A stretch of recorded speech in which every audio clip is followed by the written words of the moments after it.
జనసేన కార్యకర్తను cine hero Sai Dharam Tej పరామర్శించారు. ఇటీవల పిఠాపురంలో జనసేన అధినేత పవన్ కళ్యాణ్ కోసం సాయి ధరమ్ తేజ్ ఎన్నికల ప్రచారం నిర్వహించారు. ఆ ప్రచారంలో జరిగిన దాడిలో తాటిపర్తి గ్రామానికి చెందిన నల్లల శ్రీధర్ అనే జనసేన కార్యకర్త తీవ్రంగా గాయపడ్డాడు.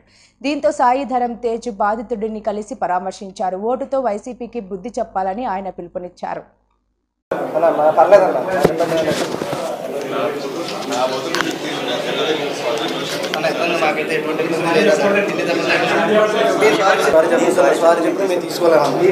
మాకు ఇలాంటి ఎన్ని దెబ్బలన్నా పర్యంతం ఎట్టి పరిస్థితుల్లో కళ్యాణ్ గారిని మాత్రం మేము గెలిపించుకుని తీరుతాం. ఇలాంటి దాడులు ఎన్ని వచ్చినా మేము తట్టుకుంటా ఉన్నాం. అందులో ఏ డౌట్ లేదు. సారీ మాత్రం చెప్పొద్దు అన్నది. మీకోసం పొద్దున పూజ చేయించి తొందరగా గెలవచ్చు. మీరు ఏవైతే చెప్పారో మేము అన్ని మనసులో పెట్టుకుంటాం. అవన్నీ మన గెలుపుతో మనం ఆన్సర్ చెప్పాలి. తప్పదు. చాలా ఆనందం. ప్లీజ్ వెళ్ళాలి. ఇక బాధ్యత అండి, బాధ్యత కోసం వచ్చాను. బాధ్యత అంటే హెల్త్ ముందర చూసుకున్నాం. బాగా ఉంది కదా, నైట్ వెళ్ళాము. ఓకే, చూసుకున్నాను. దెన్ మార్నింగ్ దాకా పెట్టుకొని డిశ్చార్జ్ చేశాను.